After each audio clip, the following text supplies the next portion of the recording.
So you are the very first guest. What should we name this? It's like a video podcast where we tell stories. Welcome to Sox Shooter, 60 Minutes. Yakety Sox, Fort Sox. It's gold. This is Long Socks. I think we got it. So I'm here with Ricky Cobb.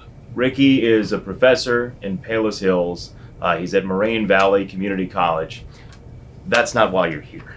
It's not. No. It's the best Twitter account that if you don't know about it, you have to follow it. Super70sSports. It is indeed, and I see that the check that I wrote you has already paid off. That was a wonderful statement about Super 70 Sports, so thrilled to be here, and let's talk 70s. Let's do it. So right now, if you go on, I think it's like 250, something like that, 200 plus thousand followers. Yeah, about 256, give or take a few, 256,000. So yeah, we got a few followers now, so pretty cool. If you are nostalgic, if you know anything about the 70s, or you like funny, that's where to go. So I want to know, where did this all come from in your brain? Well, really, the story is simple. I was a guy who was teaching college, loved my job, great gig, I've been at it for 16 years, but I need that release, right? A little bit of comedy, a little bit of sports, a little bit of nostalgia, these passions of mine. And so I was looking for a way to merge that together. And the result is this Twitter account, and some people seem to like it, so it's been a pretty good endeavor so far. As somebody who collected those little helmets, Oh, yeah. that's what sucked me in. Well, which little helmets? The Sunday helmets? So both the Sunday Yeah. helmets and the little ones that you'd put the coin in the yeah. machine and you'd turn the thing, and Oh. sometimes it would resist you a little bit, but you turn further, and you have to have. I got like yeah. 50 Eagles helmets. And occasionally you would get lucky and get two. Yes. If some kid before you just gave up. The worst one to get, no question about it, the Browns. Oh yeah. No decal. It's a color. It was just it was a complete waste of a quarter. No What's- offense, Cleveland. No, none taken, Baker Mayfield. What is your favorite post to this point?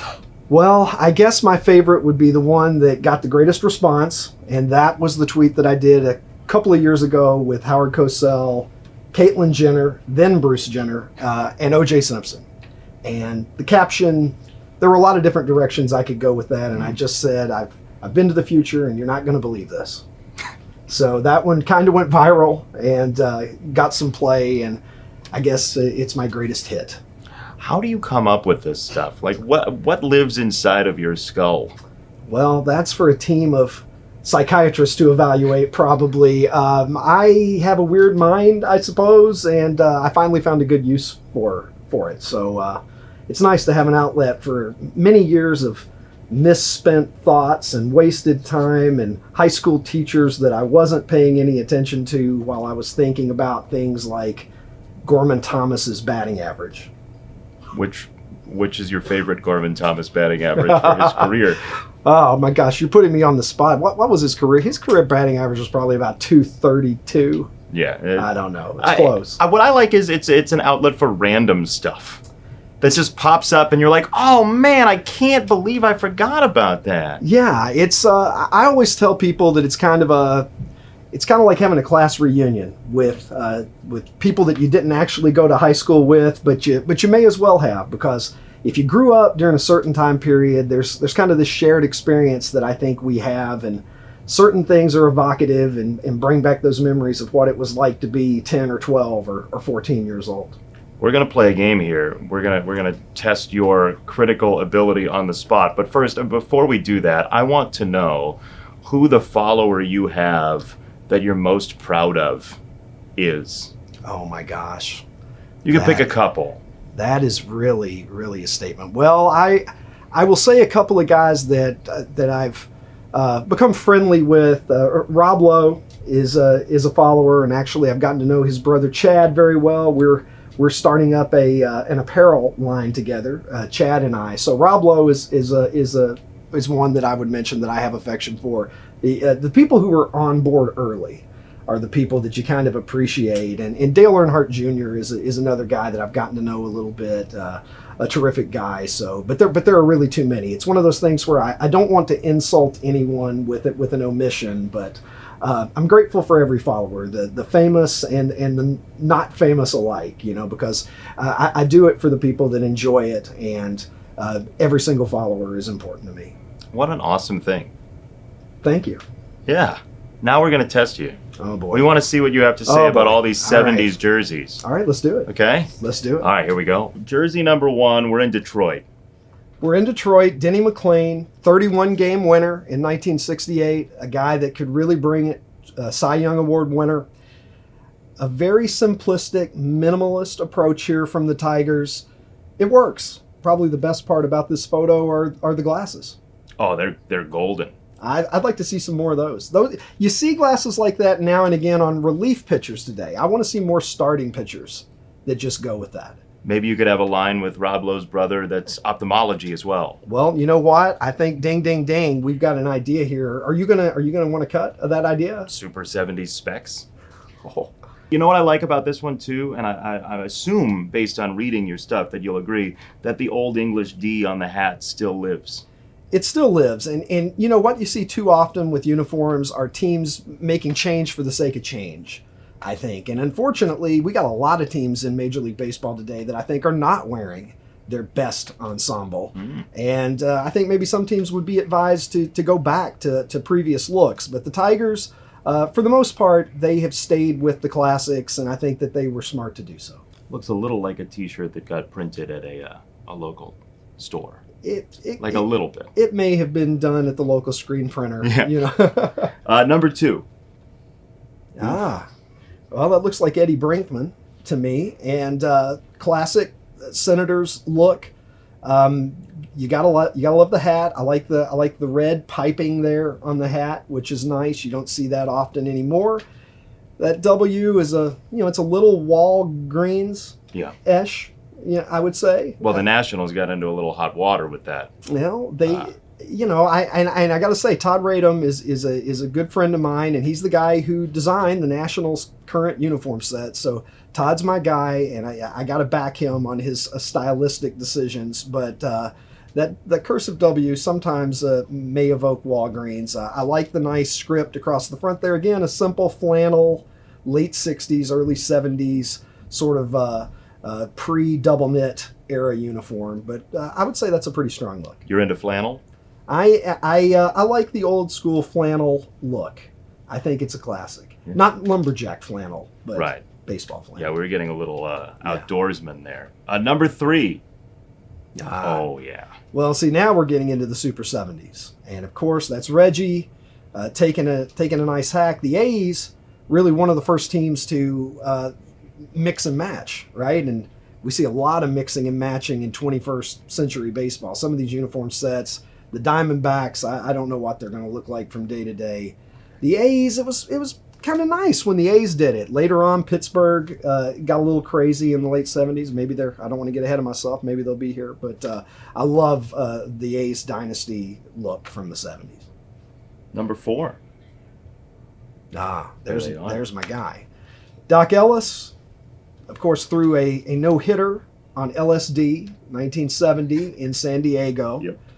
Is the story. Now that's kind of your classic late 60s, early 70s Roberto Clemente, early Willie Stargell era Pirates uniform. That's taken at Shea Stadium, probably by a Topps photographer. They had so many photos taken at Shea in those days. Classic look, again, the old flannel, the vest with the t-shirt underneath. So that's a classic look. So every team would come through New York, and that's where they'd get their pictures taken. New York on the East Coast, and Candlestick was popular on the West, and the Coliseum as well. Yeah, I think Topps employed probably 3 photographers from 2 different cities, and that's how they got about 90% of their photos. Smart. All right, next one. Well, there's Tom Terrific, the franchise. Tom Seaver. That's a nice look there. Classic Mets. One of the things that you see here, he's wearing the windbreaker under the jersey. I love the old 70s photos where you got guys wearing windbreakers under their jersey. It's a look that has fallen out of favor. You got to be you can't be too chunky and pull that one off. It's tough. I throw on a jersey sometimes and I look like I'm wearing a windbreaker underneath it, but there's no windbreaker. You don't have a windbreaker on today. I do not have a windbreaker on today. For clarity's sake. For clarity's sake, this is just a lifetime of poor dietary decisions. What I like too about these photos is that it looks like the entire world is in like a Wonder Years flashback. Well, yeah, absolutely. And the trees in the background, it looks like this was taken down at the local high school field. So we don't get that anymore. We don't. You have a lot of Topps cards in the 1970s with cars in the background too. Just it's like a parking lot in the background with some of these. You don't get enough Topps cards these days with just Buicks. Or just rows of shopping carts. Rows of shopping carts, yeah. Yeah. It's if you go through a 1970s Topps set, it's fun just to see what photo bombs some of these cards. What else? Wait, what else pops up? It's just cars? Well, mostly cars. There are cars in the background, trailers. There's a great Biff Pokeroba card from 1976, and Biff is probably at spring training, and there's like a trailer up on like blocks behind the guy, and it's kind of like, well, I don't know, was that where he was hanging out between games? Was somebody living there? There's so many questions. I'd read a book that was just stories of backdrops of cards. Yeah, I would too. All right, next. Maybe that book needs to be written. Let's do it. Call the Lowe family. Next. Oh my goodness. Oh, those are so good. Well, let's see here. What do we have? Is that Bob Love, Jerry Sloan, and Tom Borwinkle, I think? Boy, you gotta love those warm-up tops. Why don't we have those in all of our gift shops here in Chicago? That's a great. I have not seen one of those in a long, long time. People would buy them in a heartbeat, I think. Would they not? And this is a pet peeve actually. If you guys are going to go NBA on me, I'm going to give you an NBA take here. Let's do it. The pregame warm-up outfit is a lost art. If you look back at the 1980s particularly, it is amazing how some of these teams look. The Denver Nuggets, the Utah Jazz, the Lakers, and this is another one of my $1 million. I think that we need to go into business together. Look, I'm in. I've got my wallet on me if you want to start. You can write me. Well, I like the way that this is going to start if it means money's coming to me. But I will say this. I want to offer vintage 1970s and 80s NBA warm-ups in adult pajamas. And I'm telling you right now, there are a lot of men our age in America that would absolutely be in for this. So, as I'm looking at it, I think it's a grand idea. Do you want to sleep in comfort and look like a soda jerk? And you can accomplish, but why choose? Why not both, right? Right. Reject the tyranny of or. Right. I agree with that. I actually think it's a grand idea. I love it. And I also love the fact, and you got to love the big man here. I love the fact that guys could be in the NBA and just look like, your neighbor that's working down at the sawmill. Absolutely. Yeah. Just bearded as all get out. Bearded is very rustic woodsman type look. I'm sure he had some flannel in his wardrobe. Blair Witch Project extra sort of feel. Oh, well, there's the big man. I had the pleasure of meeting Artis Gilmore last year at the ABA's 50th reunion anniversary in Indianapolis. A very nice guy, one of the largest, most immense human beings that I've ever met. And for me, one of the icons of 1970s basketball coolness. He, of course, came to the Bulls out of the ABA when the two leagues merged in 1976. He was a Kentucky Colonel and won an ABA title there in 75, came to Chicago, and obviously did some good things here, but one of my favorite players. The afro is off the charts. There's a lot of things to like about this photo. This guy was a bad man. The script, Chicago.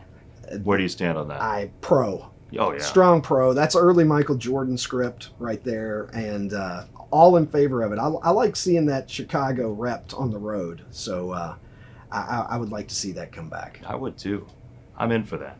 Next. And the wristbands are strong too. Yeah. That's a good point. Wristbands, like marshmallow wristbands, like large marshmallow wristbands. Large ones. I mean, you used to see it a lot. Guys would just wear wristbands, even when they weren't involved in particularly physically difficult activities. Guys in bands. You have a drummer, Mick Fleetwood's back there pounding away with his wristbands on. So we need wristbands. Terry cloth is still good. A lot of touching here. A lot of touching. Yeah, they're getting in touch with each other. Look at those sneakers. How would you like to put a multi-million-dollar investment, certainly in today's world, in those kind of low-top sneakers and just run the guy out there for 48 minutes and see what happens to his ankles? Yeah, it seems like there's not a lot of safety Not a lot built in. I'm going to tell you what, those sneakers are so jacked up, I wouldn't mow my lawn in them. You wouldn't? Well, okay, I might. But I'm looking for the green grass stains on those. That right. Because those are your dad's sneakers that are out in the garage, and he pulls them out to mow the lawn. But obviously, that's a tough assignment there. That is co-pilot Roger Murdoch. Yes. Right, no doubt, hoping to get the game over before overtime so that he can make his flight. Never put it on autopilot. Never ever put it on autopilot. Bad things happen. No, terrible Bad things happen. I was when you said that about not mowing your lawn, I'm imagining that you are one of the few people who would mow their lawn in those shoes. So I was a little disappointed on behalf of the shoes, honestly. Well, you know what? You can't really get shoes like this anymore. That's for what reason I don't know. I don't know why we just bypassed this in our shoe technology. And even if you go to Shoe Carnival and you're trying to get a cheap pair, it's hard to pull off sneakers like this. But I'll tell you something else. Tall socks with stripes, always solid. Yeah. Pull the socks up to the knees. Yeah. So that's the look. The Adrian Dantley, late 70s, early 80s. Yeah, sign me up for that. Yeah, next. Well, Dick all right. Butkus. Well, there's the guy. I mean, he's kind of the quintessential, I will tear your head off and laugh while I'm doing it, linebacker in the NFL. Look at all the athletic tape around the arms there. One thing I love about the old school NFL is these guys used to tape themselves up, particularly offensive linemen, back in the day, and I know they were loading it up. There were four. It was like old school WWF. Yep. They had the foreign objects loaded in there, and it was everything that you could get away with. Brass knuckles, and the things that were going, people getting bitten at the bottom of the pile, and everything else. And certainly we want a safe NFL, but I do kind of miss the days when anything went. And Dick Butkus, certainly, it's kind of hard to imagine Dick Butkus playing in this era where if you brush up against the quarterback, that's going to draw a flag. I don't think he would have taken very kindly to some of the penalties that I saw called in the playoffs this year. No. Thought bubble for Dick Butkus as he sits there and stares. I'm going to kill someone in this game, perhaps two people. Yeah.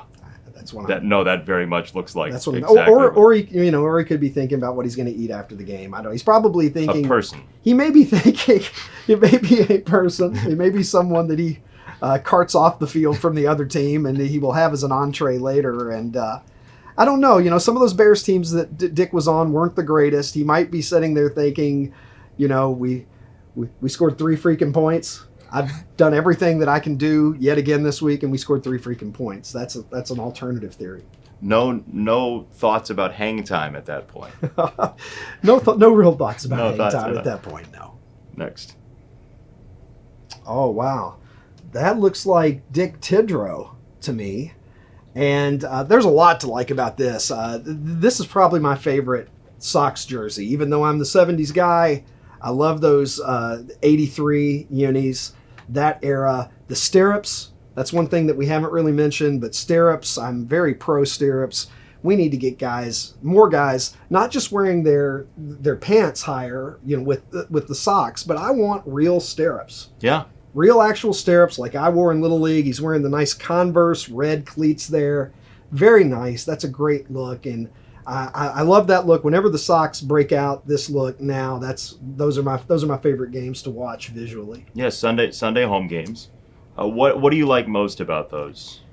Well, for one thing, I would like to see teams move away from the button downs a little bit. Pullovers became the thing in the 70s. Double knit was all the rage right around the time that we were getting all these multi-purpose ballparks, the concrete donuts. Yep. Right. The riverfronts, the Three Rivers. Absolutely. Veterans Stadium and so forth. We started seeing teams move into artificial turf, and around that same time, they started going beltless. The Sansa belt, uni pants, the pullover tops. It was a different look, and it ran its course, I guess, in people's minds. And we went back to belts and button downs and more of that traditional style back around the late 80s. And of course, we've kind of stayed with that for the last few decades. And I guess I'm hoping that maybe the 70s and the 80s will get a second look now as we move further away from it. Maybe people will start to see some of these things as classic rather than just garish or gimmicky, which I think is how people saw it at the time. Well, as you say that, it strikes me that Hollywood is doing a lot of recreations of old shows.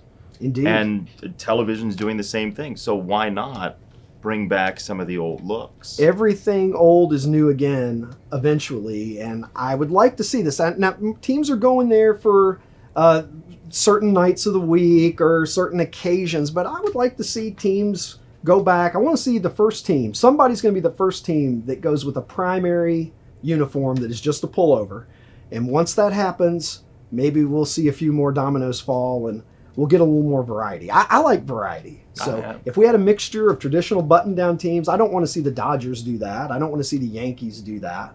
But some teams could do that, and I think that they would look really good. And to me, visually, the more that we vary things up, I think that's nice. I think too many teams today look alike. Yeah, they gravitate toward one another. And the San Diego Padres are a good example of that. They are allegedly, from what I understand, they're going to go back to the brown next year. So I think that's a positive development because they took one of their defining characteristics, that brown and yellow combination. Orangish thing. All of that, the Taco Bell uniform or the Burger King uniforms, as people used to say. But it made the Padres different. And the Padres don't have a history of world championships to lean on. So why not embrace what makes you you and what makes you different? And I'm excited that the Pods are going to go back to brown next year. There's good advice for the kids out there, too, in that. Just be you. Be you. Do yourself. Don't try to be like somebody else. Be you. If I've learned anything from this Twitter account, Jason, it's just I'm going to be me. If people like it, that's great. If they don't like it, there's other forms of entertainment out there for them. But life's too short to pretend to be somebody else. I love that. It got deep all of a sudden. Yeah, I didn't intend for that to That'll happen. be $150 for that hour of my time. Next. Oh, yeah. Wilbur Wood, who started and lost both games of a doubleheader. Yes, he did. Which is incredible. Look that up. It's true. This is a nice look. The zippered front there in the early 1970s. I always think of these as the Dick Allen jerseys. Me too. Because Dick Allen was one of the most fearsome players in baseball history, a Hall of Famer in my book. I think that Baines is in. I would like to see Dick Allen join him there because I think he's every bit as deserving. Nice shoulder patch there. Some people don't like these jerseys because they think that the White Sox shouldn't have worn so much red. I never really saw that as a problem myself. What do you think? The Red Sox wear white. Right? It's just fair. Agree. I think it's fair. I think that that's a great look, and I would like to see the Sox break that look out now and again. By the way, in your pantheon of pictures, where does Dick Allen with a cigarette hanging out of his mouth rank? Well, my favorite Dick Allen photo is one that was on the cover of Sports Illustrated in the early 70s. He's working on a heater right there in the dugout, and he's juggling baseballs. And if anybody doesn't like that Dick Allen is working on a heater and juggling baseballs, you be the one to go up to him and tell him that you don't like it. Because your opinion will change soon. Yes, it will. Dick Allen does what Dick Allen wants to do. Any man that swings, what do you have, like a 42-ounce bat? It was insane. He just pulled a tree out of the ground and walked to home plate. Anybody that does that, I'm not going to criticize his choice of dugout activities. No. Next. Aha. What do we get? Is that Belton Bill Melton there? Looks like it maybe. Yeah. Okay, yeah, I believe it is. You got Bill's going with the batting He's old glove. now, so I can't tell. Sorry, Bill. I'm just going to walk off set. Yeah. Bill, you look great. Interesting stirrups there because they're going with the white hose over blue, which unconventional choice. Again, the flannel era, this is a nice look. I like the script Chicago there. You're not saying what I'm thinking, but you're kind of saying it. These are not my favorite White Sox jerseys. Yeah, that would be another way that you could say it. Yeah. Yeah, I'm trying to be more diplomatic than that. Well, since when is Super70sSports diplomatic? That's a good Have you point. read your own stuff? That's actually a really good point. These jerseys suck. Yeah. Yeah. I will say that Bill, batting glove usage there, which You had a lot of guys still in that era that Yeah. were just, and it was really more of a golf glove. That might actually be a golf glove because a lot of guys in that era. It actually kind of looks like one, doesn't it? They would just use like a Titleist glove there. But The Sox have had so many iconic jerseys. I actually forget about those. that one actually makes me think of Carlos May. Yeah. Who's an answer to a trivia question. He may be the only, I think he's the only major league player who ever wore his birthday on his back, which was May 17th. Oh. So there you go. Interesting. Yeah. These jerseys are all right, C+, but the Sox have had a lot of better jerseys. Yeah, agree. Okay, well, there's the man. That's a jersey right there. That's a jersey. Bring back the road blues, please. If anyone in a position of power with a major league organization sees this, bring back the road blues. Unless, of course, you're the Padres or something like that. Which I'm not. But I'll tell you something right now. The Brewers, the Twins, the Rangers, the Cardinals, the White Sox. Road blues, please. Yes, please. Classic. You got to love the batting helmets back in the days when they looked like nacho helmets. I understand. I would want an ear flap. I would want a cheek flap. I would want all of that protection. I'm not dumb, but there's something about that first base coach, third base coach look that we have today that I still love because it looks like you could just flip that thing right over and scoop up some nachos and you're all good to go. But that is actually one of my favorite Sox jerseys. Yeah. And with that guy wearing it, it looks even better. Bad dude. Well, you can see here Bob Lemon and Larry Doby, a couple of Hall of Famers. Bill Veeck is a genius. Bill Veeck did a lot of crazy things. He did a lot of things that were extremely innovative, and the guy loved baseball, right? So it's hard not to love Bill Veeck. He loved a good time, and he loved baseball.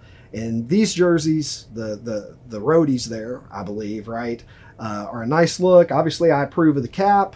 Obviously, I approve of the jersey limb there. Looks like he's wearing a pretty sweet windbreaker. So these make me think of my man Chet Lemon. Yes, sir. And there you go. And there's the Roadrunner, Ralph Garr. What can you say about the shorts? I can't tell you how many people who found out that I was going to be coming out tonight and throwing out the first pitch at the game, they told me, wear the shorts and wear the socks. And that's an easy thing to tell another man to do. Mm-hmm. It's a little harder to pull the trigger on those shorts because I don't have thighs like Ralph Garr. I mean, look at those. But you can just be you. I mean, you said it earlier. I don't think that I can pull it off. I'm just going to be honest with you. Ralph Garr, he's a man who is worthy of that uniform. And I also have to say, I would not want to besmirch any of the fine men of the 1976 Chicago White Sox by presuming that I'm worthy enough to wear that uniform. But the jersey you're okay with wearing. The jersey I'm okay with wearing. Okay. The shorts, however. So there's no besmirching in this general area. I don't feel that I can besmirch from the waist up. Okay. The besmirchment comes from the waist down. And look, they wore these for, 3 games? Yeah. That needs to be left alone. That's special. Some things are sacred. The shorts are sacred. The only men who belong to that exclusive club are rightfully the men who were a part of that team. That was a very stately way of saying I'm wearing pants. That was a very stately way of saying I like blue jeans. Yeah. One more picture. Oh, yeah. Well, here we have the Hamburglar, Yeah. obviously. Always trying to steal the French fries and the burgers. Wait, hang on. I'm being told that is actually Hawk Harrelson. Yeah, I was going to say, I think An I've easy seen mistake. him before. An easy mistake to make. That is the Hawk. Look, I mean, speaking of doing yourself, I think that this is when being yourself can go wrong. There's a point at which being yourself you might go past the target off into something a little different. But hey, look, you got to love the Hawk. The world would be a more boring place if we didn't have individuals. And who's more Chicago? Who do you associate with this team in recent years? Than the Hawk. You had a tall order coming in and Taller than that hat. Let me tell you Barely, something. but I'm glad that you didn't have to fill that hat because that may not have been possible. it looks like Waldo and Carmen Sandiego got together And did and acid. Right. and gave their clothes to Elton John. Yeah, it looks like it looks a lot like somebody from Little House on the Prairie got arrested and went to jail, where they obtained the sunglasses of a 1940s Hollywood starlet, perhaps. I think you're onto something. Yeah. I think that may be the story behind that picture, actually. Well, you know what? Some people can get away with this stuff, and Hawk's one of them. Yes, he can. He could wear a lot of stuff and pull it off. Dadgummit. Dadgummit. Yeah. Stay fair, you won't. Stretch. Yeah. We have already stretched, I think. I believe we have. So rate yourself in this jersey that you're wearing. In this jersey is very solid. I'm feeling like I'm a solid 8 out of 10 right now in this look. It's kind of hard to miss with this look. And appropriate for almost any occasion, right? If I wasn't already married and my beautiful wife is over here somewhere, this might be worthy of a wedding. I would go to the altar in this. The look I'm getting from in the corner suggests maybe not. Yeah. No, it is a good look, and we thank you for coming. I mean, this has been awesome. Jason? A nice run through of some history here. A great pleasure, my friend. Thank you for having me. Super70sSports. I'm serious. I'm not lying. You're going to laugh every day, multiple times a day. It's great stuff. He's not lying. It's great stuff. And his humility is awesome.